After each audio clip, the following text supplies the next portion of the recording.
E Deus falou: é esse que eu quero, é esse aí. Davi foi ungido, eu estou com um texto aqui, não vou ler porque é muito longo esse texto.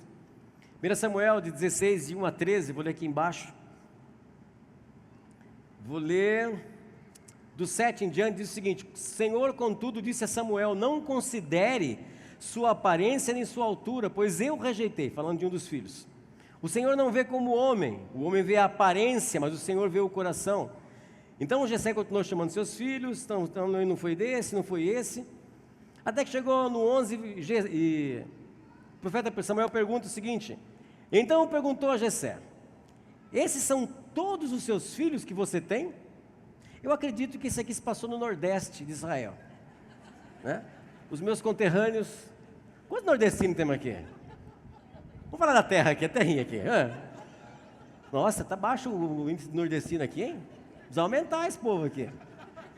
Precisa aumentar, gente boa, que isso? Mas eu acho que pela quantidade de filhos devia ser região Nordeste ali. Cadê seus filhos? Acabaram todos? Jessé disse: então esses são todos os filhos que você tem? Jessé respondeu: ainda tem o caçula, mas ele está cuidando das ovelhas. Samuel disse: traga-o aqui, não nos sentaremos para comer enquanto ele não chegar. Jessé mandou chamá-lo e ele veio. Ele era ruivo, de belos olhos e boa aparência. Então o Senhor disse a Samuel: é este, levante-se e unja-o. Samuel apanhou o chifre cheio de óleo e ungiu na presença dos seus irmãos. E a partir daquele dia o Espírito do Senhor apoderou-se de Davi e Samuel voltou para Ramá. A partir desse dia, Davi descobriu o seu projeto com Deus. O que Deus sonhou para a vida dele? Ele era um pastor de ovelhas, cuidava de ovelhas no campo, mas Deus ungiu, através do profeta, como rei daquela nação. Ele podia sair daquele momento, pegar uma coroa, pôr na cabeça: agora eu sou o rei. Não, ele continuou a vidinha dele. No momento certo, Deus vai chamá-lo. No momento certo, Deus vai fazer vir à tona aquilo que ele deu para ele. Isso aconteceu quando eles foram desafiados por um gigante. Conhece a história? Foi desafiado por um gigante. Davi chegou lá e falou: escuta, quem que é esse camarada aí que está desafiando o exército?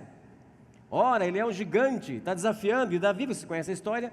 Davi foi lá, apenas com uma funda é um tipo de estilingue sem o cabo, né? Só para rodar. Eu acho aquele negócio tremendo para o cara acertar aquilo, mas ele jogou a pedra, acertou na testa do gigante, ele caiu, ele foi lá e matou o gigante, venceu o gigante. O gigante veio sobre ele, ele não temeu o gigante. Por quê? Porque ele sabia o propósito e o plano de Deus que tinha para a vida dele. Ele conhecia o sonho de Deus, ele conhecia o projeto de Deus na vida dele. Então não era gigante nenhum que ia temer, não era problema nenhum que viesse à sua frente que ele ia temer. Afinal, ele já tinha lutado com o urso, com o leão, para salvar as ovelhas. O que era um gigantinho mais ou menos? Ora bolas, eu conheço o projeto de Deus para a minha vida. Não há problemas que não possam ser suplantados, porque eu conheço o projeto de Deus e eu confio naquilo que Deus falou para mim. Eu confio naquilo que Deus falou para mim. Eu confio naquilo que Deus revelou no meu coração através da sua palavra, através dos seus profetas, através dos meus irmãos que cuidam da minha vida, revelou o seu projeto para mim. Davi, porém, disse ao filisteu, 1 Samuel 17:45, disse o seguinte: você vem contra mim com espada, com lança e com dardos, mas eu vou contra você em nome do Senhor dos Exércitos, o Deus de Israel, a quem você desafiou. Você pode vir para mim com lutas, mas eu vou com você com a palavra de Deus. Mas Deus é sempre maioria. Você crê nisso? Mas Deus é sempre maioria. Não há gigantes que possam enfrentar a nossa vida. Por quê? Porque mais Deus é maioria. E olha só, quantos gigantes aparecem em nossas vidas? Quantos são gigantes e quais são os gigantes que aparecem em nossas vidas? E acreditem, eles aparecem. Se você não enfrentou nenhum ainda, fique esperto, porque daqui a pouco se levanta um contra a sua vida. Isso é natural, isso vai acontecer. Mas quando esses gigantes vierem contra você, contra mim, nós vamos recitar esse texto. Vamos dizer o seguinte para eles: gigante, vocês podem vir com o que vocês quiserem. Você pode vir contra mim com espada, com lança, com dardo, com mentira, com trapaça, com traição, com maldade, com enfermidade, porque eu vou contra você em nome do Senhor dos exércitos, e não há nome mais poderoso que o nome do Senhor dos senhores, desse Deus que é grande e derruba qualquer gigante, faz cair tudo isso em terra, porque Ele é tremendo. Aleluia! Esse é um Deus poderoso que cremos. Não há gigante que possa vir contra a sua vida. Ele não terá vitória sobre a sua vida. Escreva isso, declare isso, coloque isso, profetize isso. Não há vitória dos gigantes na minha vida. Aleluia.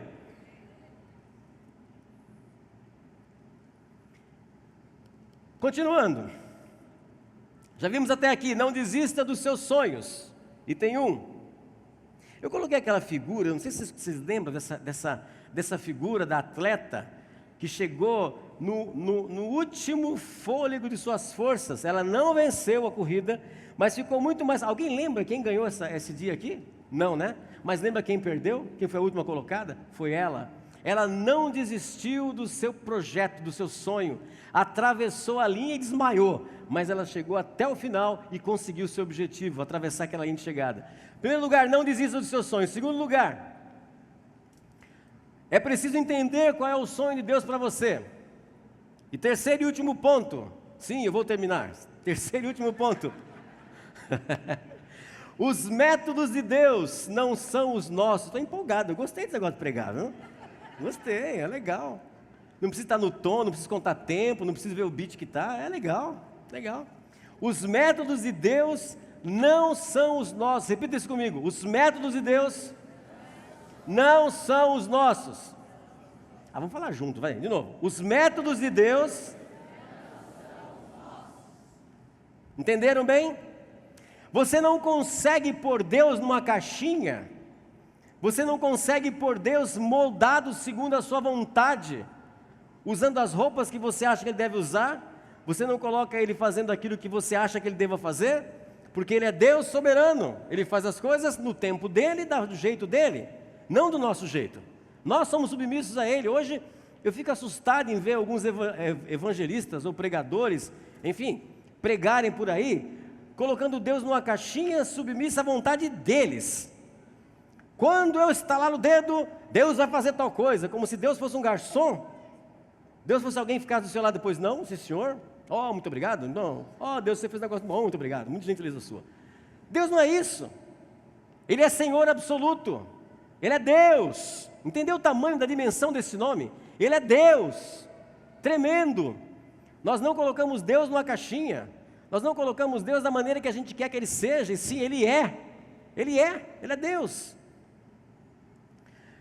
E tem um texto aqui que eu fiz uma paráfrase de uma pregação que eu ouvi, de um pastor muito querido, e o texto de João 6, 16 a 22 diz o seguinte: ao anoitecer, é bom situar aqui, né?